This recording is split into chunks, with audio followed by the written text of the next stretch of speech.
Meus irmãos, hoje, como já dando sequência a essas quartas-feiras de culto de oração, unido também aos testemunhos, à profissão de fé, a reflexão é mais rápida, mas não podemos deixar de ter essa oportunidade de falar da palavra de Deus. E hoje eu quero fazer realmente uma reflexão muito rápida sobre aquele que é o autor da vida. Afinal de contas, cada testemunho falado aqui, cada oportunidade que alguém tem, sejam crianças, sejam adultos, de passar pelo batismo, é justamente uma confirmação daquele que deu uma nova vida. E justamente o símbolo do batismo, o deixar para trás a velha vida e sair da água como uma pessoa renovada, esse símbolo já é o resultado dessa vida, de quem vive pelo autor da nossa vida. Então lá em Atos, capítulo 3, e apenas o versículo 15, Atos 3, versículo 15, acompanha comigo o que diz a palavra de Deus. Dessarte, matastes o autor da vida, a quem Deus ressuscitou dentre os mortos, do que nós somos testemunhas. Olha o que os apóstolos estão dizendo aqui. Pedro e João, eles estão indo na direção do templo, e versículos anteriores a esse versículo que eu li, e ao chegar à porta do templo, tem aquela situação muito conhecida por nós, até já foi cinematografado, até em desenho tem essa cena. É porque havia um homem aleijado que era deixado à porta desse templo para pedir esmolas. Ele não tinha capacidade nem condições para ir deslocar-se sozinho, então ele era deixado à porta do templo e ali vinha o sustento dele, ele não tinha condição de trabalhar. E aí vem Pedro e João passando, e ao entrar no templo, eles iam para orar. Eles encontram esse homem aleijado e ele pede esmolas. E aí vem aquela resposta que você, crente, já deve ter usado como desculpa para não dar algo para alguém. Eu não tenho nada para te oferecer, mas o que eu tenho eu te dou. O que eles tinham era a fé. Eles disseram, Pedro disse, levanta e anda. Esse homem levantou, tomou o leito dele, as coisas dele consigo e saiu. E essa notícia chegou a aqueles líderes religiosos justamente daquele templo, porque aquele homem era conhecido ali à porta do templo, há anos ele vivia ali, e ele nunca havia levantado e tomado as coisas dele e saído, depois de uma palavra de alguém. Mas dessa vez aconteceu, o milagre aconteceu. E aí, ao ser arguido sobre essa situação, o que foi que aconteceu ali? Pedro e João, então, diante de toda a congregação daquela sinagoga e dos líderes, respondem. E aqui no versículo 15 que nós lemos, é parte dessa resposta, com muita ousadia. Pedro está acusando esses líderes religiosos, dizendo que eles mataram Jesus, com muita ousadia. Isso está tudo no versículo 15. Matastes o autor da vida. Mas ele também diz, a quem Deus ressuscitou dentre os mortos. O autor da vida, aqueles homens, eles realmente organizaram toda a situação que levou à crucificação de Jesus. Mas em somente esse versículo, além de Pedro os acusar do crime que eles cometeram, Pedro também fala sobre um Cristo ressurreto.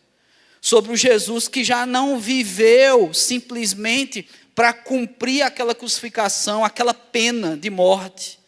Mas aquilo fazia parte de um plano maior. Ressuscitou dentre os mortos. É interessante o contraste que Pedro traz aqui nessa frase. Ele fala que eles mataram o autor da vida. Quem dá a vida, eles mataram. Mas para depois dizer que a morte não é o fim para ele. Ele ressuscitou. Se ele é o autor da vida, ele ressuscitou. Esse é o nosso Jesus, meus irmãos. E aí, Pedro termina essa pequena frase ainda dizendo, de quem nós somos testemunhas. Ou seja, esse que vocês mataram, mas ele é o autor da vida, ele ressuscitou. E nós vimos isso, nós estivemos com ele, nós convivemos com Jesus, nos relacionamos com ele. Então, meus irmãos, o batismo e a profissão de fé é uma rica oportunidade, não mais dessa ousadia de dizer, olha, acusar alguém, dizer, olha, vocês mataram Jesus, não mais, mas para sim testemunhar do autor da vida. Falar daquele que nos salvou, falar daquele que um dia morreu por nós, sem ainda sequer ser projeto de vida. Lá atrás, ele já fez.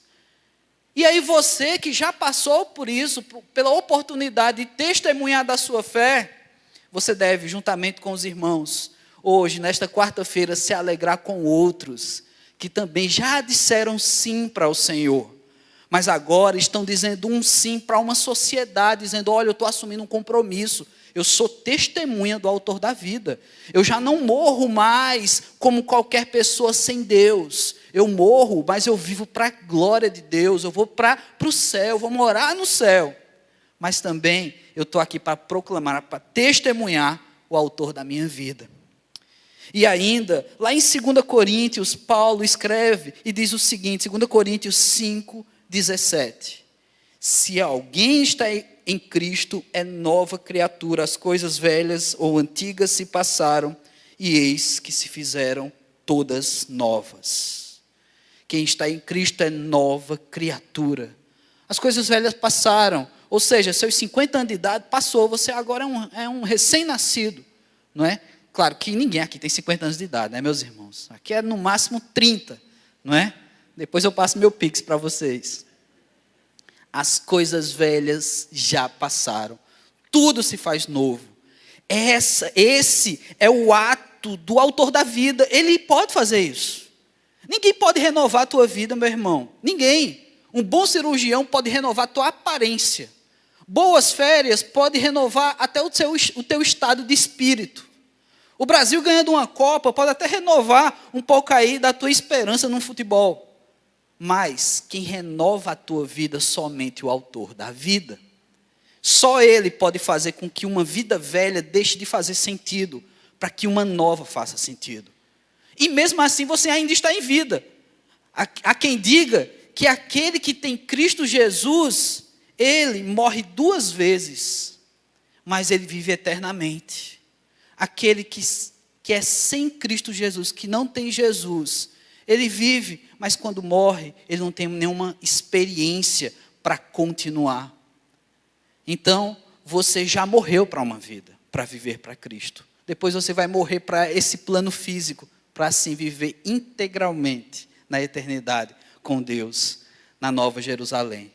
Então, meus irmãos, eu quero orar por você, que já proclamou isso com a sua vida, que já fez a sua profissão de fé, e que ainda hoje tem que continuar fazendo. Profissão de fé não é só para quarta-feira, mas é testemunho de vida.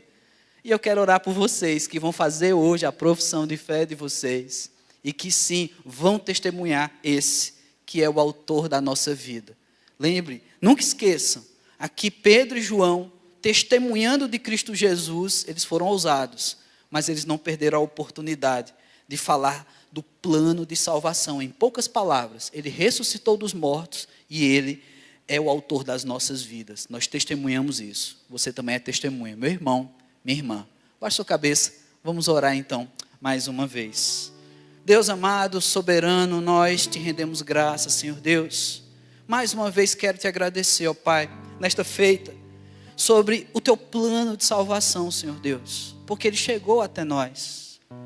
Não nos foi negado, não nos foi escondido, ó Pai, porque afinal de contas, o Senhor Deus enviou teu Filho ao mundo para que todo aquele que nele crê não pereça, mas tenha vida eterna.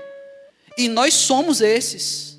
Nós fazemos parte desse povo que em teu Filho Jesus crê. E aí nós temos a vida eterna, Pai. Então, Senhor Deus, aplique essa mesma ousadia em cada coração aqui, de testemunhar do teu Filho Jesus, o autor da vida. Ó Senhor Deus, sabendo que um dia, ou mesmo bem recentemente, nós deixamos a vida velha para trás. E através da fé no autor da vida, nós temos uma vida verdadeira, uma nova vida, a vida que o Senhor tem para nós. Então nos capacita, nos instrui, nos leva, Senhor Deus, a continuar. Esteja fácil, esteja difícil, mesmo que passemos por caminho pedregoso, Senhor, mas que no nosso coração esteja sempre essa certeza, que hoje nós temos vida, porque cremos no autor da vida, que Tu és, ó Pai. É assim que eu oro, Deus, em nome de Jesus Cristo. Amém.